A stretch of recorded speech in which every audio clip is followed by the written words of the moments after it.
bottle of wine.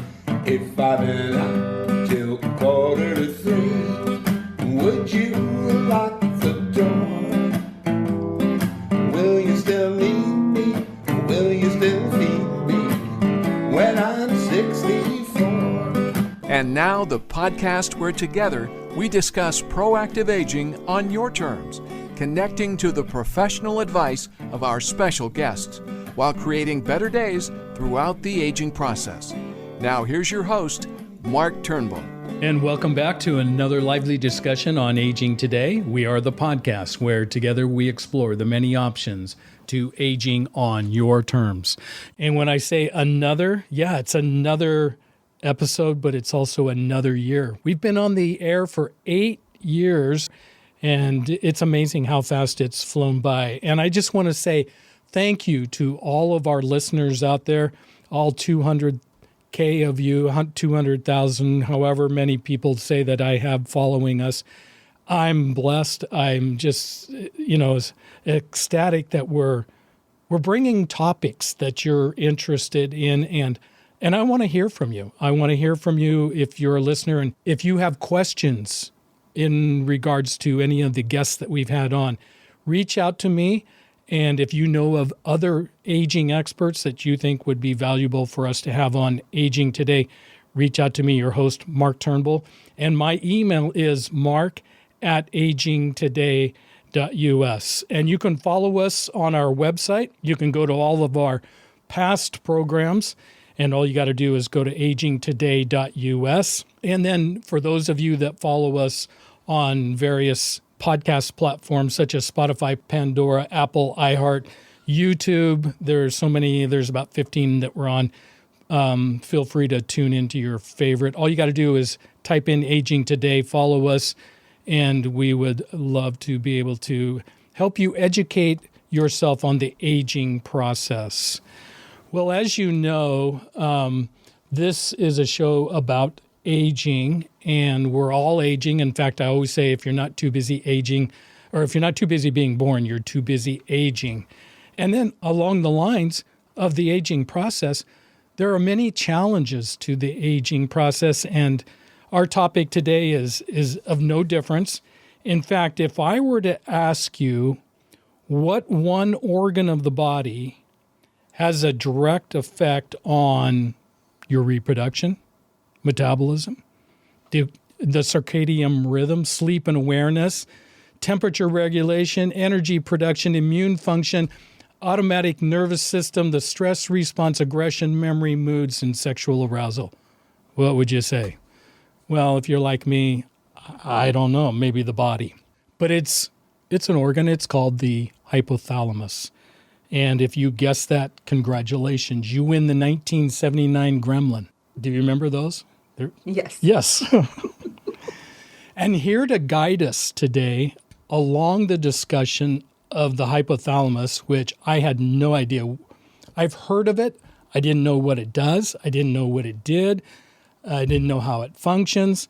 But, oh my goodness, when I read our guest book today, I was like, a whole new horizon opened for me, and I have a lot more empathy, especially for all the women out there that are going through those hot flashes and all those moods that go along with. And trust me, my wife, I am sorry for not understanding, and I have a better understanding today. So I want to thank our guest, and her name is Deborah Maragopoulos. So welcome to Aging Today. Thank you so much. Thank you very much for having me. Well, one of the things that I really enjoyed doing is I think I got one of the best gigs in town. I get to meet amazing people like yourself, incredible people that spend their lives researching, studying at a level that, puts me to shame. And I was so impressed with your background and for the work that you've labored.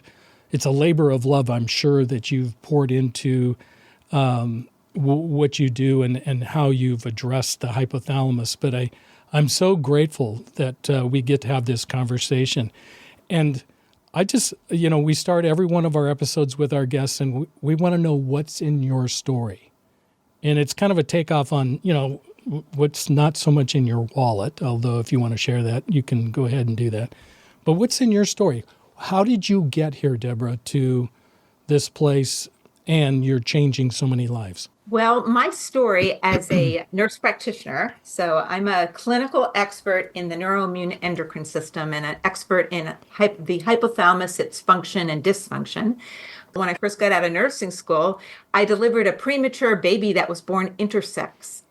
And we were given the choice of whether or not to choose to raise this child as a boy or a girl. There was no third option.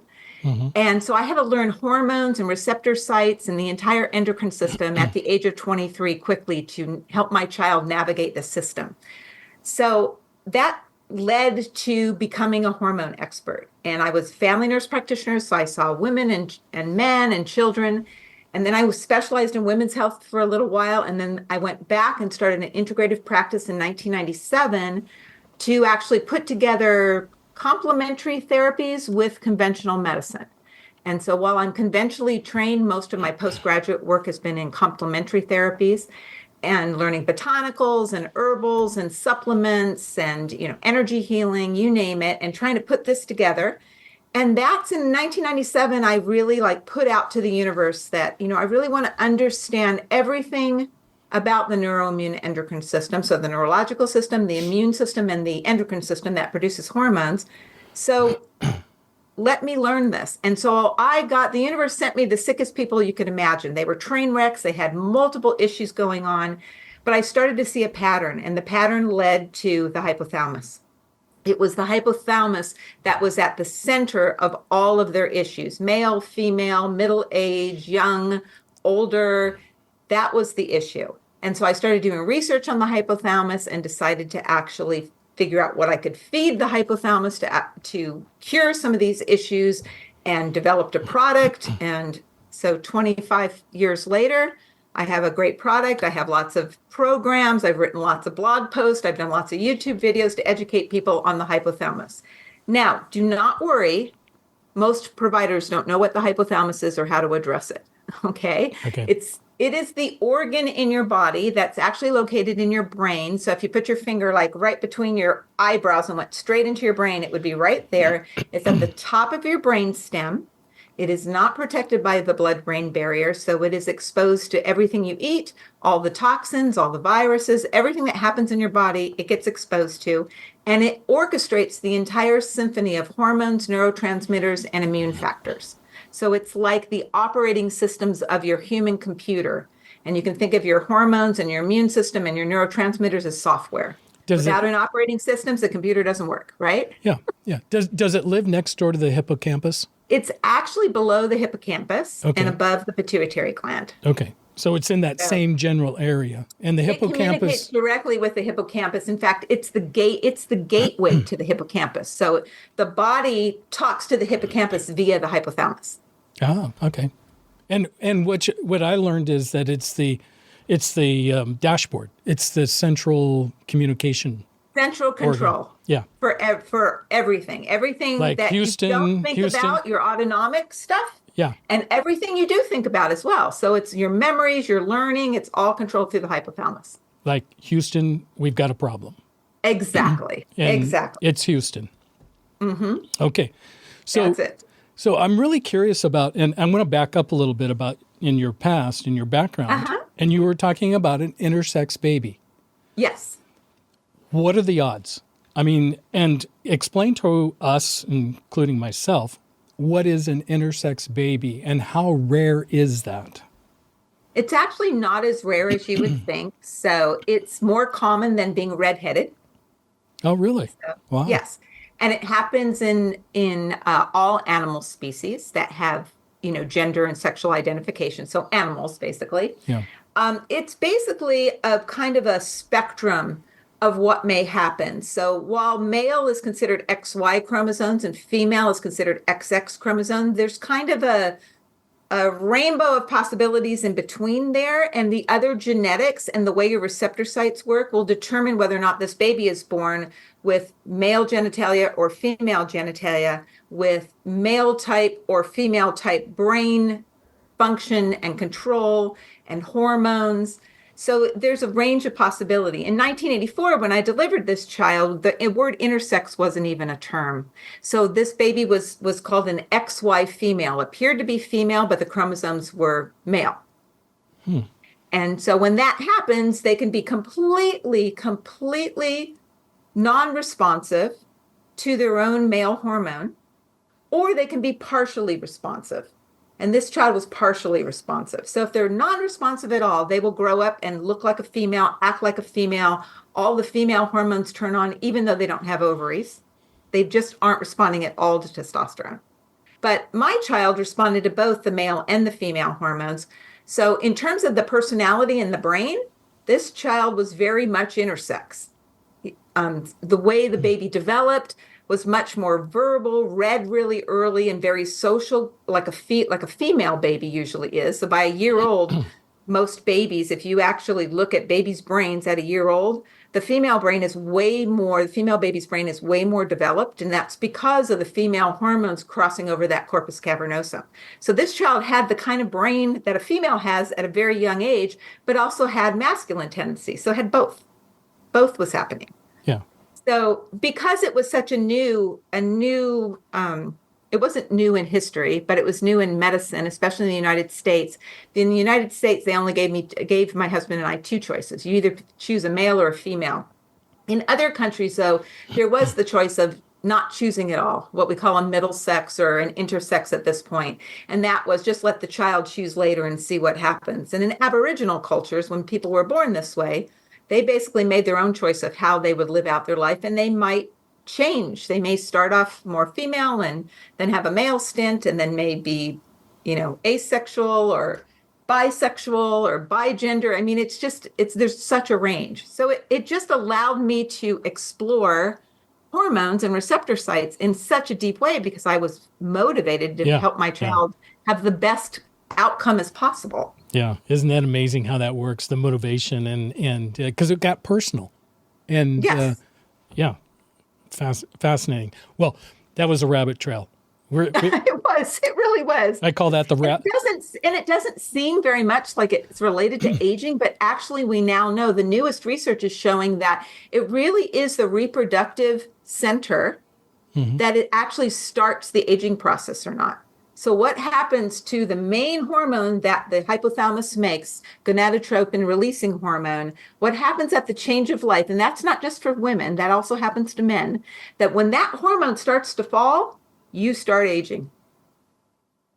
And that happens at between 40 and 60 on the later side for males, on the earlier side for females, the average is around 50, that hormone starts to decline and the aging process starts.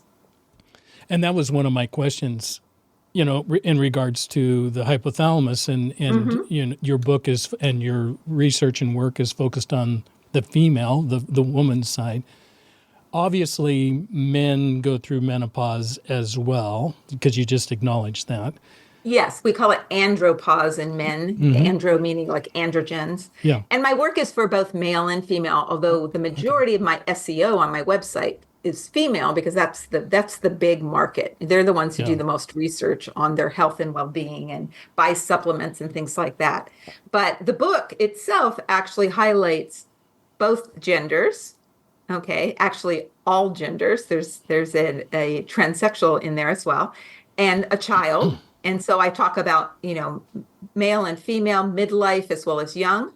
In the book, I put complete case studies in there so you can see the hypothalamus is part of all of our control centers. It's not just one or the other. Yeah, interesting. All right, well, let's get into it. Let's break down this organ called the hypothalamus, and let's get into what is it, what's its primary function, and then how does it affect our lives on a daily basis? So if I would use one word to describe the hypothalamus's primary function, it is homeostasis, and that means balance, keeping your body in balance. So its job is really to help you survive. That's its main job. And it controls all of the hormones that you make. So it controls your pineal production of melatonin, that's your sleep hormone, your pituitary gland's production of growth hormone and release of prolactin and all of the middle manager hormones like follicle stimulating hormone and luteinizing hormone. It controls your thyroid's production of the thyroid hormones. Your thymus's production, that's an organ that's right above your heart, which controls your immune system. It controls the thymic hormones. It controls your adrenal hormones, your pancreatic hormones, and of course your gonads, either testes in a male or ovaries in a female. So it controls all of those hormones. Okay, it's the master controller. You can think of the pituitary as the middle manager. Okay, it's not actually controlling, but the hypothalamus tells the pituitary to tell the thyroid, adrenals, and gonads what to do. And then the hypothalamus also controls your neurological system, your autonomic nervous system.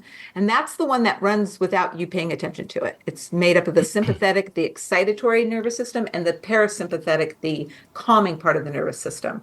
It controls your heart rate, your blood pressure, your body temperature, your cellular metabolism, everything that you don't have to think about. And then it also controls the neurotransmitters that run your brain. All of those amino acids pass through the hypothalamus, and the hypothalamus is the main producer of the majority of amino acids. The one in particular is dopamine. It produces more dopamine than the rest of the brain put together. And then it also controls your immune system. It controls it via your circadian rhythm and through your thymus. And it talks directly to your gut. So the hypothalamus and the gut, particularly the gut microbiome, are in communication with one another, so that the hypothalamus then triggers you to eat certain foods and sleep in a certain way and have a certain mood based on what's going on in the gut. One of the things that I picked up, we've had several shows on the gut and the biome, and I've been learning, okay, we've got two brains. We've got the one upstairs and we got the one downstairs, the gut. And then you mentioned that I have a third brain. You have two brains, per se. The third brain, I believe, is your heart. Your heart actually has the same neurotransmission system as your brain and your gut does. And so I see your body as having three brains, and the hypothalamus orchestrating all three of those brains. And we usually, throughout history, we refer to, the heart as the center of our being, and there's some truth to that. But it also, encompasses the gut and the brain itself. Exactly. So if I had to put them in order of importance in terms of survival, your heart would be number one, and then your gut would be number two, and then your brain actually would be number three. So if we had to shunt nutrients to the organs in priority, heart gets it first, then the gut, then the brain. Yeah, and explain why you have indicated that the heart is a brain. And I find that fascinating because one of the things that I've learned about my grandparents, my grandmother died first, and my grandfather, who was as strong as an ox, passed very shortly afterwards. And I believe he died of a broken heart. Very, very common. It's very common for people who've lived together for a long period of time to follow each other in death. There's an institute in Northern California called the Heart Math Institute. And they've been looking at how the resonance or the electromagnetics of the heart influences each other, how we influence each other, and also how that influences the brain or the central nervous system. The heart produces the same neurotransmitters as the brain does and as the gut does. And so it actually is a control mechanism, although it's not thinking per se, but the feelings that you feel create a vibration and also create a chemical response, which affects your brain and your gut and the rest of your body. Okay.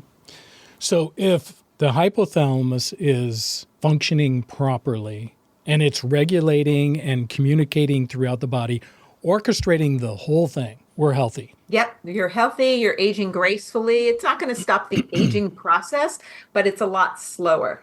You go through the change of life a lot later so that everything lasts longer. Your vital organs last longer, your brain functions better, your metabolism at a cellular level is healthier, you detoxify better. So you're healthier. Yeah. And so what happens along the way? How does it become dysfunctional? Lack of proper nutrition. So if the hypothalamus doesn't get the nutrients it needs, it doesn't function properly. Okay. Lack of sleep. If you miss enough sleep, that will definitely mess up the hypothalamus. toxins like heavy metals, and pesticides, chemical toxins will affect the hypothalamic functioning. And we also know that certain microbes, particularly viruses, affect the hypothalamus's functioning. We know that the Epstein-Barr virus does, and now we know since the pandemic, COVID-19 definitely affects hypothalamus function. In fact, long COVID is hypothalamic dysfunction. I didn't know that. That's the greatest thing. One of the greatest things about the pandemic is the amount of research coming out on the hypothalamus now that we're studying, COVID-19. Why do you suppose that there's so little conversation when I go to my doctor or just in general about the hypothalamus? It seems like it's a very important organ. It's doing an extremely important function, performing anyhow. And when it turns dysfunctional, it can wreak havoc on our bodies. Why so much silence? That's a really good question. We can't directly measure hypothalamic hormones to determine function. And typically when you see a healthcare provider, they're looking at blood and urine and different lab measurements to determine function. And this really takes a medical detective in order to figure out what's going on with your hypothalamus. So when I'm looking at a patient, I'm not just looking at blood work, although I'm looking at blood work through different lenses than most healthcare providers. I'm putting things together differently. But I'm also taking a really, really thorough history. I'm looking at the narrative of their complaints and trying to figure out what might have set the hypothalamus off in the first place. And there's kind of a triad of different organ systems I'm looking at that give me a gist of what's going on with the hypothalamus. It's kind of like field biology. I'm looking at the downplay, the downstream events. So like I'm on the trail and I see some scat on the trail and I can tell if it's a coyote. And if I, collect it and measure it, I can see if the coyote's in heat or if she's nursing babies or if she has parasites. But I never saw the coyote. So that's the hypothalamus. I can look at all this blood work, but never really see what's actually going on with the hypothalamus. So I got to put things together. And it takes work and it takes time. And our medical system isn't really set up to spend a lot of time with you to figure that out. So when you get treatment, you get treated kind of downstream. This is upstream medicine. So you get symptom control. And not just in medicine, but also I see this in functional medicine as well. You're still getting some symptom control. We're treating bugs and toxins and, infections, but we're still not looking at the central controller. Is there any medical devices, diagnostic imaging or something to be able to look at? You can see it on an MRI, but just because you have what looks like a normal looking hypothalamus doesn't mean that it's functioning normal. So because the MRI is only going to show the anatomy. But you can't see scarring. You can't see scarring. You can see scarring. You can see tumors. We've actually know through studies that people with chronic depression or PTSD or chronic anxiety, their hypothalamus actually looks different than someone without those conditions. Huh. So we know the HPA axis is the hypothalamic pituitary adrenal axis is highly activated during those situations, and it actually swells, and their hypothalamus is 5% bigger than normal when they have had chronic depression, anxiety, or PTSD. So are doctors becoming more and more aware of the hypothalamus and when it's damaged? They're starting to become more aware because there's been more research. So there's been more research. So for instance, right now, what's really popular is obesity drugs. There's some new drugs for obesity. They actually target hypothalamic glucose. So what's going on in the hypothalamus? Because the research showed that really is the core of obesity and inability to manage your weight. When you're exercising and you're eating well and you still can't lose weight, it's the hypothalamus that's the issue. That one single line of research led to. So it's now the hypothalamus and the hypothalamic connection is becoming more popular because people are interested in that. But we see it in aging research. Aging begins in the hypothalamus. We see it, hypothalamic inflammation is the beginning of the aging in the brain and at the cellular level. A dysfunctional or a damaged hypothalamus, the outcome of that is that it's going to have a tremendous impact on the life cycle, especially amongst women. And men. And men. Men too. Oh, yeah, men too.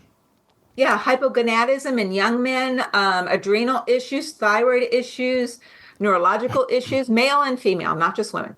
Yeah. And so by repairing it, we can get back to more of a normal function. Is that Yes. the goal? Yes. Yes. The goal is to, instead of focus on all the abnormal functioning, focus on the master controller and try to give it what it needs to heal, and then it will heal the abnormal functioning. Huh. And so how did you go about approaching that? Well, I went about approaching that a couple different ways. I tried to figure out what affected the hypothalamus the most, and I found that there were 5 things that affected the hypothalamus. And research now has caught up with what I've been doing for 25 years. So in the last 10 years, research is looking a little more forward towards the hypothalamus. And I'd say in the last 3 to 4 years, incredibly, way more hypothalamic research out there that supports what I've seen clinically in 25 years. So the 5 things are nutrition. So if the hypothalamus doesn't get what it needs nutritionally, it can't function properly. It's particularly sensitive to getting enough amino acids and enough essential fatty acids, particularly PUFAs, which are polyunsaturated fatty acids. It also needs lots and lots of botanically derived micronutrients, so basically from plants. So a plant-based diet, which is rich in healthy fats and gives you an adequate amount of protein, is a great diet for the hypothalamus. Standard American diet, not so good. It's just like it says, it's sad. It's sad. So I usually prescribe a true Mediterranean diet for most of my patients, and then become very particular according to what their health issues are on how we organize that diet. The second thing is activity. A sedentary body ages faster, doesn't function normally. You have to move. And so whether it's formal exercise or a very active lifestyle, you need to be active. Exercise actually stimulates the hypothalamus to raise your metabolism at a cellular level. Let me talk a little bit about activity. Sure. So my mom's 94. Mm-hmm. Lived a very active life in the business world, raised 5 children, amazing woman, still alive today. And in fact, we're living with her, helping her to live her best life possible. So my dad, who was very active, has since passed just about a year ago. And I see this amongst a lot of different, I know women tend to live longer, but when it comes to activity, she didn't hold a candle to my dad. And I've seen it in other couples along the way as well. What's going on there? I've always been curious about that. Why is it that the women get to live longer? Well, women live longer for a couple of reasons. One is their metabolism actually isn't as fast as male metabolism. Men get like more kilocalories per pound than women get to maintain their metabolism. So they burn it a little bit faster. But because they're burning faster, they're using up cellular resources faster. So they're basically burning their engines too hot. Okay. So women are kind of, we do better. Women do better on, super long endurance, ultra endurance races, because going slower, longer is how you win the game. Yeah. So on a metabolic level, women are meant to live a little bit longer in that sense. We don't need to be as active in order to get the benefits. So our activity can be at a lower level and we can still get the same benefits as men. Men have to be much more active. Maintaining the muscle mass that men have compared to women takes a lot more activity. It also takes a lot more protein intake. So we don't need to eat that. We don't need to, kill all those wildebeests and run after them in order to maintain this body. And even how we store our body fat is for longevity. Versus men don't do as well storing extra body fat. Women need the extra body fat to actually survive. Interesting. So that's a piece of it. And then there's a lot of theories and kind of the anthropological theories and looking at long-lived animals like whales and elephants. And it's the females that live longer. And they actually pass on to the next generation their wisdom, how to survive as an elephant or a whale. And so that's part of, I think in human evolution is women live longer because it's the older females that are actually helping the younger females raise the children and pass on the information on how we survive. Yeah. Not that men can't do that, but also the male brain doesn't organize all the information in the same way the female brain does. Yeah. The biology and the the millennium of years that we've been on this planet, and it's interesting the differences between the sexes and how they perform. I think it's fascinating. And we're complementary. Yeah. We need both of us, and we need to perform in different ways, per se. Yeah. And then there's all this, in between where, certainly females can do what males can do, and males can do some of what females can do, and we can share some of these. Right now, we're at an age where we don't need that distinct masculine and feminine entities in order to survive because we have so much technology. Yeah. But we still need those energies, those ways of us being complementary with one another in order to, survive on this earth and not destroy it and pass on what we need to pass on to the next generation. Assuming we don't go back to the Neanderthal days, moving forward, do you see? Let's hope not. yeah. But moving forward, do you see the differences becoming more and more blended, like evolving together? Yes. I think we're already seeing that. Yeah. I think we're already seeing that. Is that kind of a blending of characteristics because that's how we're surviving. So yeah, fascinating. Okay, so you got nutrition, activity. What's the third one? Third one is sleep. So you need so many hours of sleep according to your age in order to have a healthy metabolism, healthy body, healthy brain. If you start to miss that sleep, and we see that in people who work graveyard shifts, it does cause hypothalamic dysfunction. So especially if you're not sleeping at night, in the dark. And we see a lot of sleep dysfunction, which causes hypothalamic dysfunction ever since these devices, this thing we're on right now, this computer, these screens, the blue light from these screens. And we hold up a phone or a tablet and we continue to watch these when we're in bed. That's all sending messages to the hypothalamus that the day is still going on. It's not nighttime yet. Yeah. Disrupts the hormones of nighttime. So those that have jobs where they have to work nights and sleep during the day, what's that doing to their hypothalamus? Is it, if they're staying on a consistent pattern, doesn't it work and function the same way? They actually find that people that work graveyard shifts for long periods of time have increased hypothalamic inflammation. They have increased risk for insulin resistance and diabetes and metabolic disorders, including heart disease and stroke. Oh, wow. Okay, so this is where the rubber meets the road for me as a business owner, and I have, 100 caregivers that are in the city of Portland, helping people to remain independent in their own home.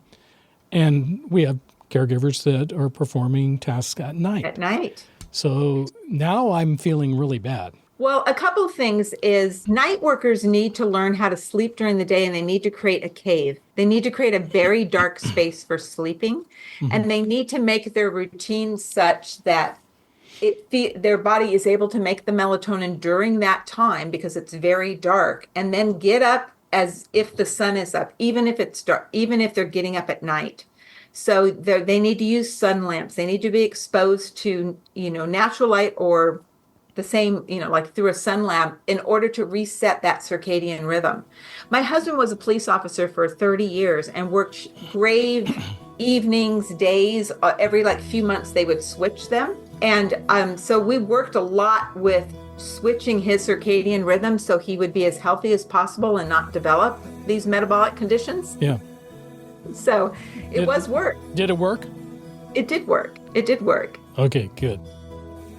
You're listening to Aging Today with your host Mark Turnbull and his guest Deborah Maragopoulos, an intuitive integrative nurse practitioner focusing on the healthy functioning of the hypothalamus. Find out more about Deborah and her Genesis Gold formula at genesisgold.com.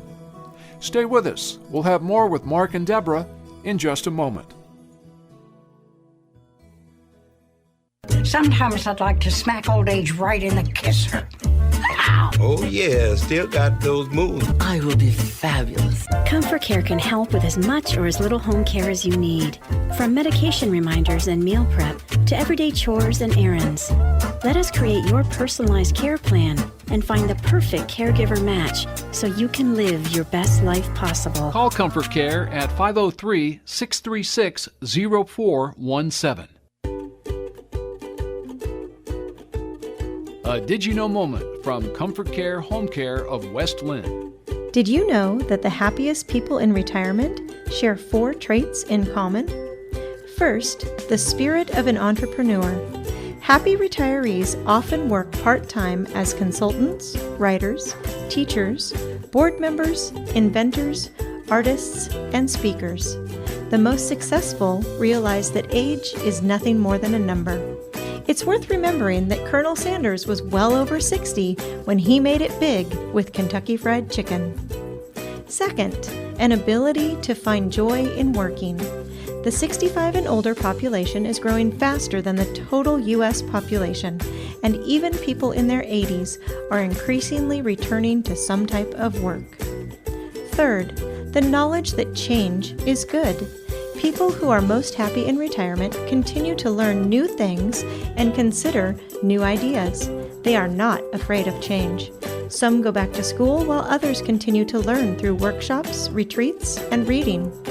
Explore new interests, meet new people, increase your knowledge, and challenge your intellect. Fourth, they eat well, sleep soundly, and play often. Happily retired people treat themselves like a good friend. They keep themselves well fed, exercise at least 3 times a week, get proper rest, and maintain strong social connections. Call Comfort Care to learn how we can create happier days in your retirement. 503-636-0417.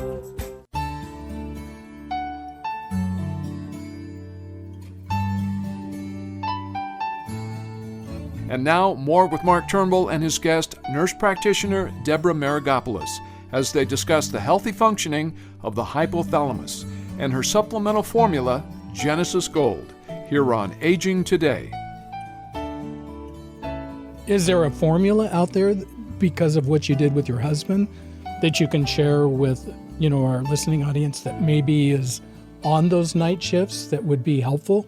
Yes. So what you want to do is you want to, when you're going to sleep, you want to make sure that you haven't overexposed yourself to too much light before you go to sleep. So almost like you're in the dusk. So it'd be a good idea to put on some like pink toned sunglasses. And as you're driving home in the daylight, the sun's coming up, but you're pretending it's dusk so that you can start making melatonin. Okay. And then when you're going to sleep, you want to make sure your room is completely dark.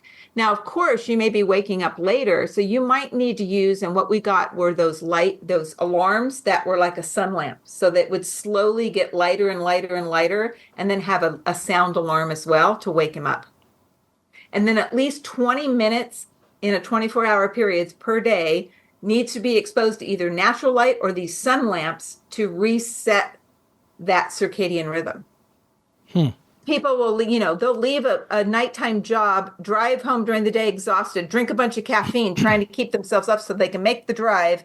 And they're literally turning all their systems on for daytime when they need to be turning them down. So trying to adjust some of your habits.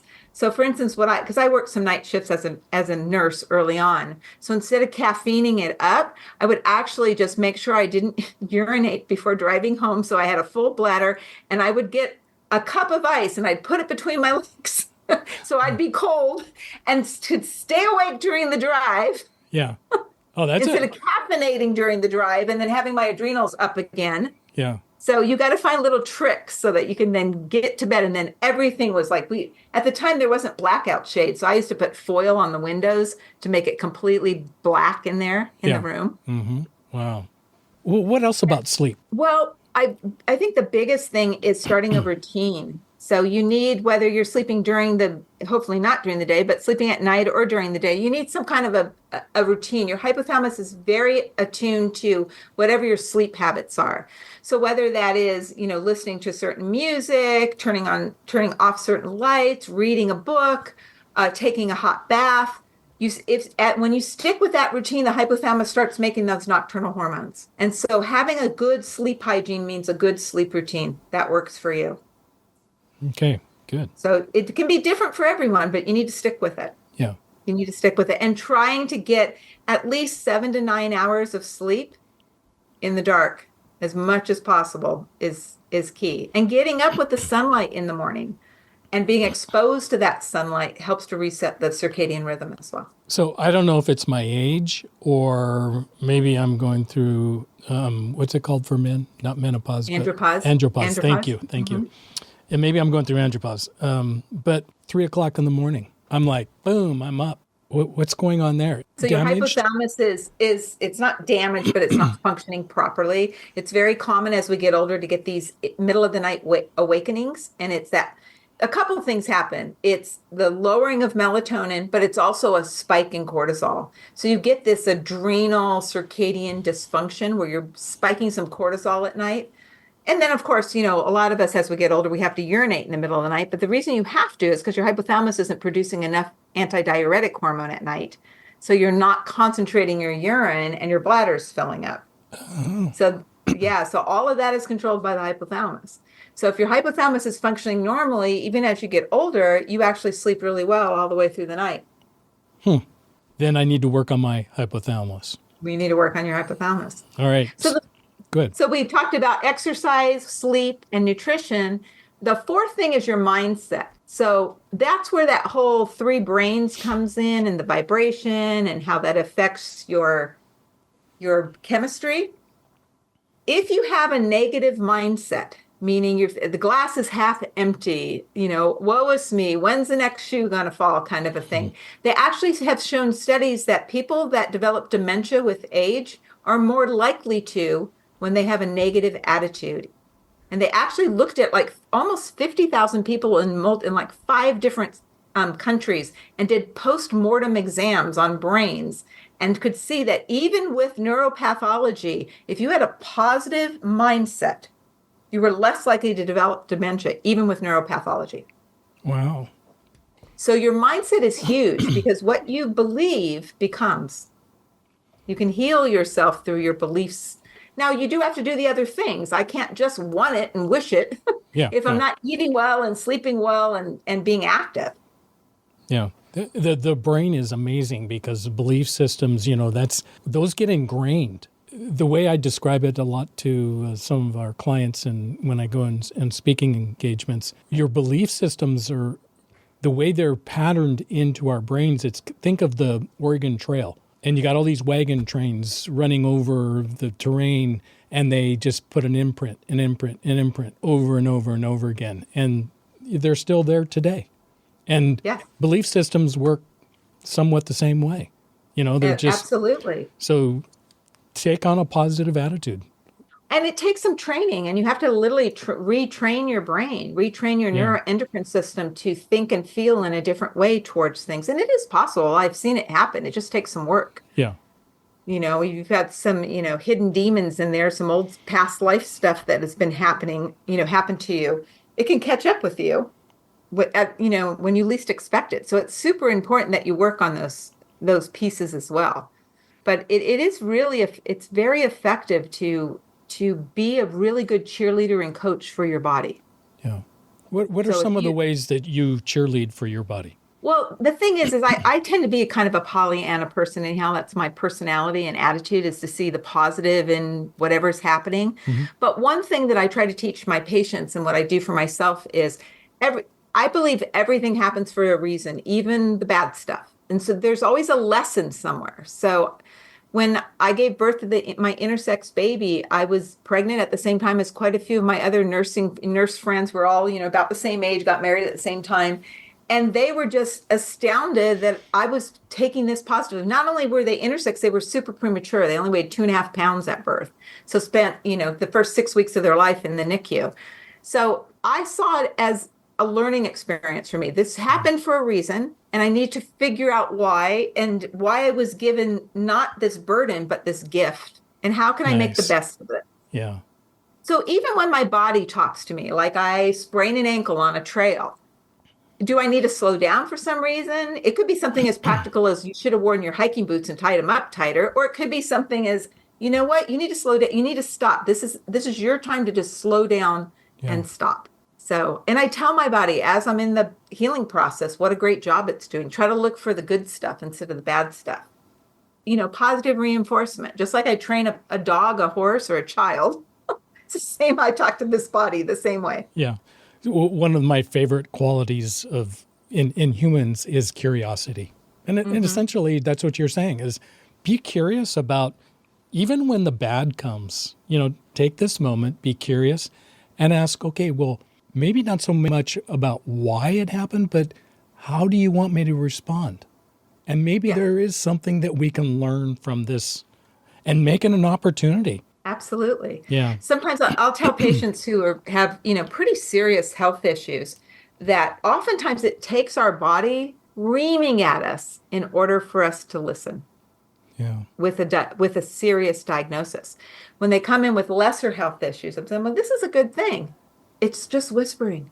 So let's pay attention. Well, it's just whispering at you and not screaming with a cancer diagnosis or a heart disease diagnosis. Let's back up a little bit. What else? How can I do things differently? What else do I need to understand about this situation? Yeah.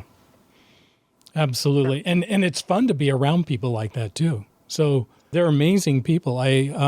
My administrator, I'm going to give a shout out to my administrator, Joanne. One of the most positive, amazing people that I've ever met. And she's had double mastectomy. She fell off of a curb in the ice storm and shattered her leg, her ankle, and can barely walk. And through the whole time, she showed up to work. She didn't complain. The one thing I'd say to her is, stop being so positive and take a day off. But that's what keeps her going. She's remarkable. And I just love being around people like that. I've learned so much from her. When I think I'm done, I can go a little bit harder. Absolutely. It's an example to follow. On my mother's side of the family, the women tend to live longer. And I was visiting with some elderly aunts, spinster aunts and cousins. And one of them, who is 92 years old, climbed up on a chair to get some extra coffee cups to serve us. It's an Italian family in Philly. And the younger cousin came up to her and tried to corral her so she wouldn't fall. And she took her dish towel and slapped at him, said, "If you help me, you'll kill me." Let me do it myself. Yeah. Leave her alone. That's awesome. Awesome. But it is true. The more you can do for yourself, the more you show up and do the things that you need to do for yourself, the longer you live. Yeah. Yeah. And that's what we're doing with Mom. She's 94 and, we don't let her get away with anything. She's got to do it on her own. And I tell her that. And she goes, yeah, I want to do it. Don't do it for me. Do it with me. Yeah. Yeah, absolutely. Perfect. Absolutely. Okay, so we got nutrition, activity, sleep, mindset. What's the fifth one? The fifth one is hypothalamus support. So basically giving the hypothalamus the actual nutraceuticals it needs to heal. So this is a tricky one. Research has shown that the hypothalamus is very responsive to, like I said, to PUFAs and amino acids and botanicals. But even with the perfect diet, it is really hard to get everything that it needs. And if it's dysfunctional, even harder. So that's where I developed a nutraceutical to actually support the hypothalamus. My best example for that effect is a young woman who came to see me who was probably in her 30s, and she didn't have any hormones of her own. Like, she never started her periods when she was young. She was on adrenal support, thyroid hormone. She was taking sex hormones, and she also was diabetic, taking insulin. She was on everything because she didn't make any hormones on her own. And so she came to me in the beginning to get off all the synthetics and try to do more natural things. So we did bioidenticals, and I was using more supplements with her instead of her anti-anxieties and her sleep aids and that kind of thing. And after a couple, 3 years of working together, I finally had my nutraceutical developed. And I said, let's just feed your hypothalamus and see if you can make your own hormones. And within 18 months, she was making all of her own hormones. We got her off adrenal hormones. We got her off thyroid hormones. She no longer needed to take sex hormones. She had periods. So I told her she needed to use contraception if she didn't want to have a baby. And she said, oh, no, I've been infertile all my life. I'm like, but you're not now. And at the age of 41, she gave birth to a healthy baby boy. Wow. Wow. That's really cool. So I know that you can actually heal the hypothalamus. It just takes time, a lot of time. It takes at least 90 days just to get things started. And then 1 month per year, you've been out of balance. In her case, it was like 18 years she was out of balance. So it took a full year and a half to get back into balance where the hypothalamus took over. And maybe you've already answered this question, but But what's depleted that's causing all these, dysfunctions in our body? Did the hypothalamus start out with a full tank of gas, and over time it didn't get a chance to replenish itself of whatever amino acids or whatever? I'm not a very good medical person, so I don't have the terminology. It's fine. I'm your common, dumb guy. What can I tell you? I'm a dumb jock. But what happened along the way? And then let's talk about how to refuel the tank so that the hypothalamus is functioning at a high level again. I think the majority of people in our modern society don't eat enough variety of foods to get all the micronutrients necessary for the hypothalamus. And we also don't eat in season. So our hypothalamus actually, as well as the rest of our physical bodies, developed when we were more hunter-gatherers, okay? So we would follow the herds, we would gather what foods were available. Most of the time we lived by water sources, usually by the ocean. So we got a lot more sea vegetation or fish, and we got nutrients in a different way than we get now. Most of the patients that I see, although they usually eat pretty darn healthy, because by the time they come to me, they've tried everything. But the majority tend to limit their diet to very few foods. I mean, I've had some that eat 5 things. That's not enough variety for the hypothalamus to get all the micronutrients necessary. So, and, I grew up on a healthy Mediterranean diet, and I still wasn't getting everything necessary. Stress, infections can throw things off. My body fat was too low. I was a competitive athlete, a triathlete, and I didn't have enough body fat to make the hormones I needed. So I found once I started supporting myself nutraceutically, I was able to get back into balance. And that's what I see with my patients and my customers as well. It takes time. It doesn't happen overnight, but it does happen. And so that then supports, it's the 5th piece. It's not the only piece. They can't eat a sad diet and not sleep and be a couch potato and have a negative attitude and just take the nutraceutical. That's not going to be enough. So is it that the hypothalamus is in a worse position in our society today than it was 100 years ago? Even longer ago, yes. As soon as we started, basically limiting what kind of foods that we were able to get and, eating by season and basically gathering foods as much as possible, herbs and other foods, not just meat and potatoes kind of thing. Our hypothalamus stopped getting the nutrition that it needed. Now we have medical science that gives us, antibiotics and all kinds of things that will prolong our lives because we can fight infections, but it's hard to get that vast amount of nutrition that we were, exposed to and that we were brought up with. We were genetically brought up with, from the beginning of our DNA. So I think that that's a piece of it. But, we also live a lot longer, too, than we were a few hundred years ago. Yeah. And so, we're actually needing more refined fuel as we get older. We don't do as well at, digesting and absorbing those nutrients as we did when we were younger. So let's talk a little bit about what you fill the hypothalamus, if I can use this as an analogy, the gas tank. What do you fill it up with? You created this formula that... Yes, I did. Okay. I did. And I based it on a couple of things. There wasn't a lot of research back in 1999 when I was first really doing my own in-house studies with my really sick patients and saying, wow, it must be the hypothalamus that's out of balance. What could I feed it? And I was looking for one thing, figuring there'd be one amino acid or one fatty acid or one vitamin, but it wasn't one thing. And so the answer to me in my research now has proven what I put together, but in 1999, there wasn't the research. So that same intersex child was 14 years old when they directed me on how I was going to figure this out. And I was trying to do some research online. There wasn't really good search engines then.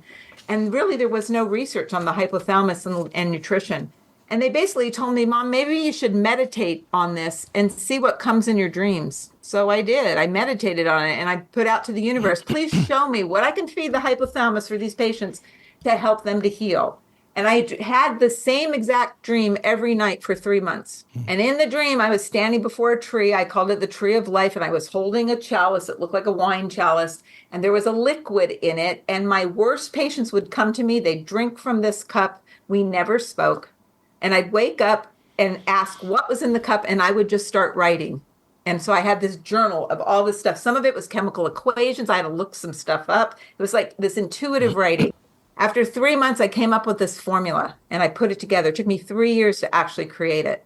So what it is, the basis of it, what came in at first were the amino acids. And they were certain, we all have the same amino acids in our systems. A frog has the same amino acids as you do. It's just put together differently. Where do we get, naturally, where do we get amino acids from? Protein. From protein. And primarily red meat. No, not just red meat. You can get it from any animal source, but you can get proteins from plants as well. You just have to be able to put certain plants together in order to get all the essential proteins. Some of the proteins you can make by taking other amino acids and putting it together, but for the most part, you do need, there's 9 essential amino acids that you've got to get from your diet. Yeah. And most vegetarians have a difficult time getting that unless they know how to put their legumes together with certain grains so they can get those 9 essential amino acids.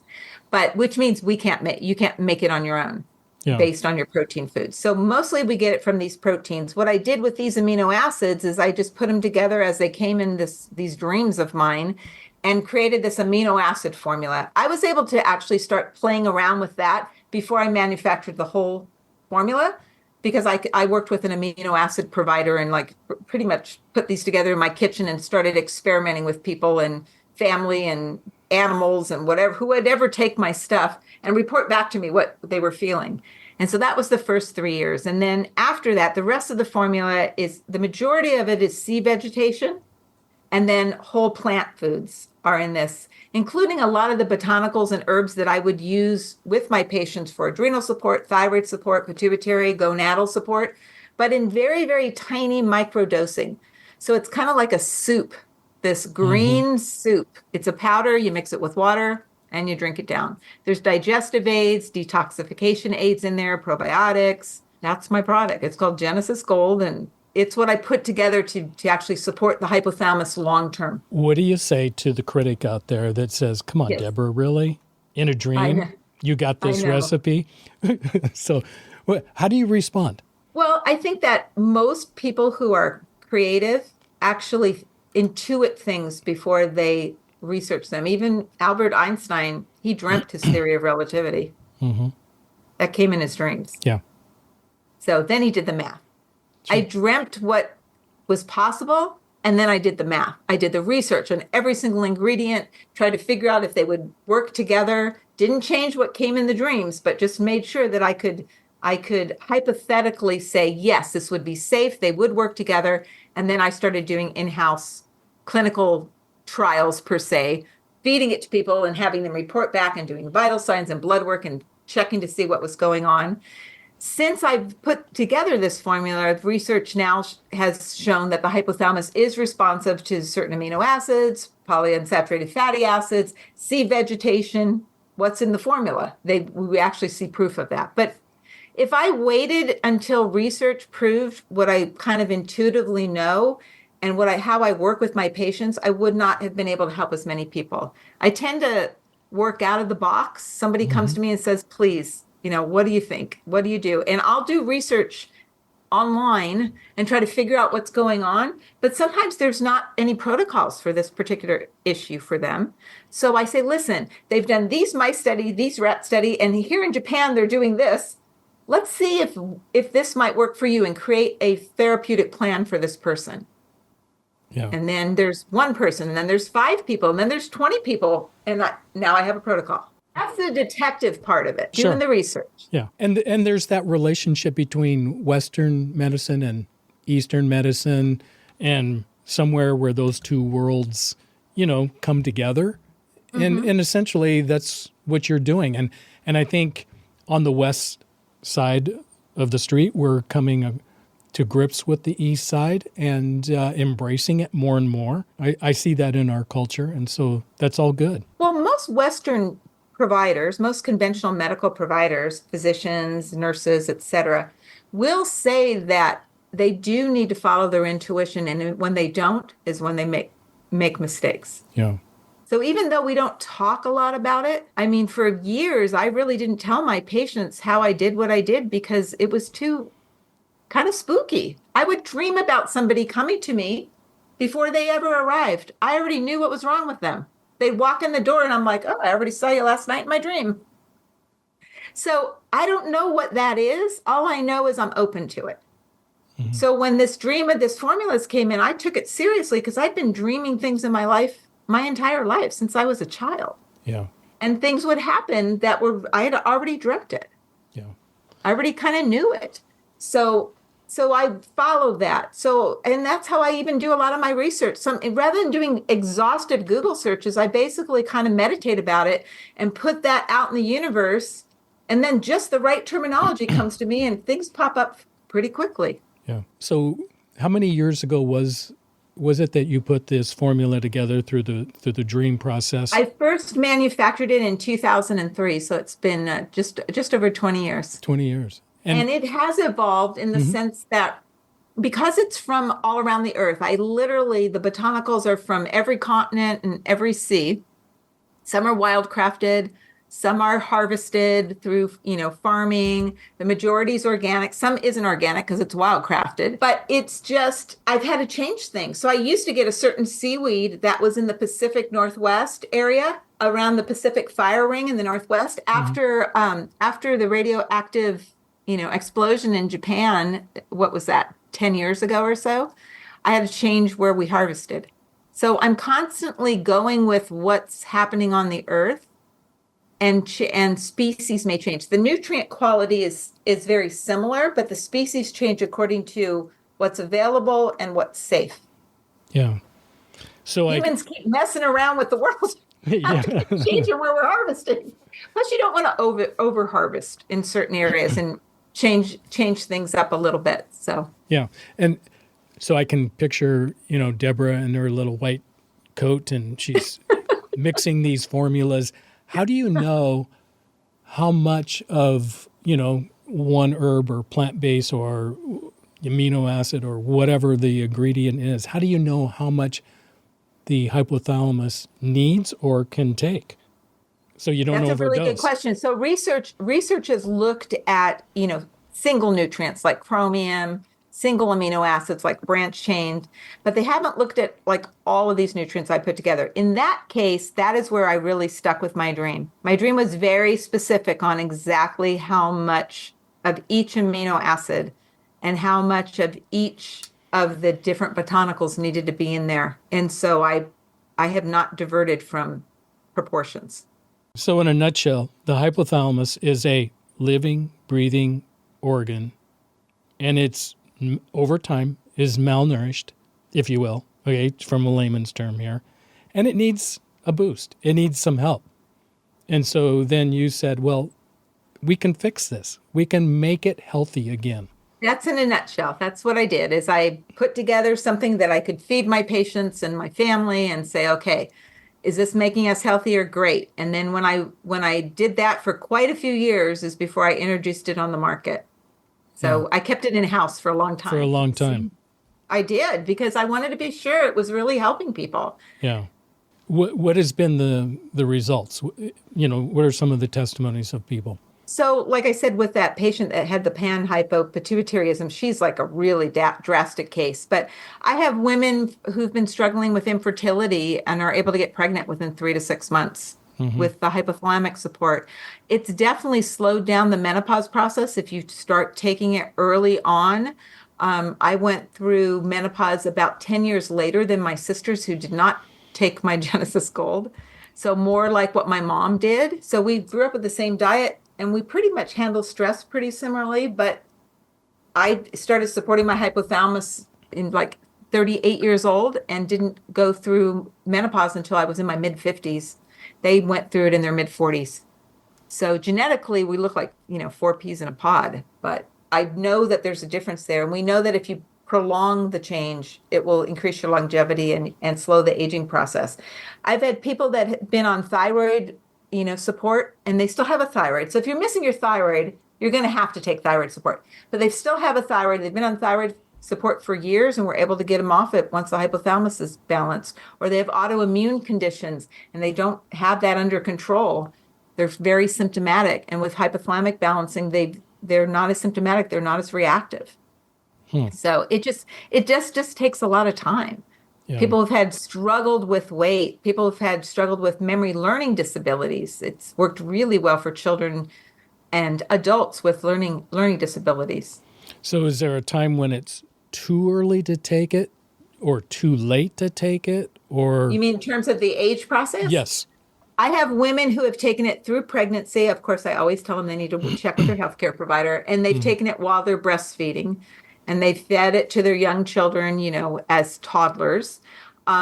We've had quite a few children taking it, and the oldest patient I've had take it is into their 90s. So, Yeah.